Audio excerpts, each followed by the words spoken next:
Hello mga Mari, magandang umaga sa inyo lahat. Samahan niyo ako sa panibagong vlog. So, maaga pala kami nagising ng aking anak mga Mari, mga 6 AM. Kaya nga lang po mga Mari, pagtingin po namin, wala na po yung asawa kasi maaga po siyang umalis kasi may trabaho po siya mga Mari.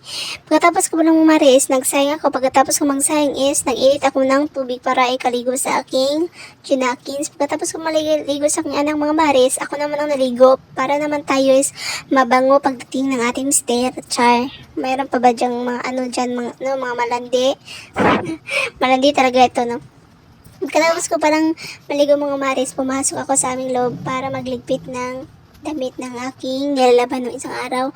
Kaya lang mga Mari, kahapon ko ito niligpit ng gaso nga lang, nalimutan ko mga Mari kasi alam niyo naman na medyo tigwang na tayo sa part na ito. So ito lang po, wala tayong choice kundi ang magligpit. Alam niyo mga Mari, kung makita sa video ko na puro lang ako nagliligpit, sabihin niyo mga Mari, content. Hindi pa ito content. Totoong buhay po ito mga Mari na may mga gawain talaga kung sa bahay. Kung makita niyo mga Mari na parang seryoso talaga ako at saka alam niyo mga Mari, sa tuwing nag-voice over ako mga Mari, napakahirap para hindi para madali para mga Mari. Kaya nga lang yung mga sinasabi ko dito mga Mari, kaso nga lang hindi nyo medyo maintindihan. Kaya nga lang mga Mari, samahan nyo naman ako sa aking mga next na step, kung anong mga susunod ng mga hakbang na ito.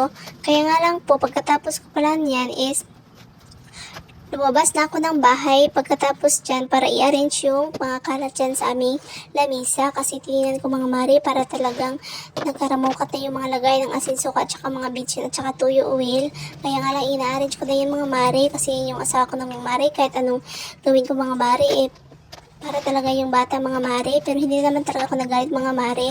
Pagkatapos ko lang yan, nilinisan ko yung bibiro ng aking anak para hindi naman siya medyo mga Mari. So dito lang po tayo, bye bye, samahan niyo ako sa next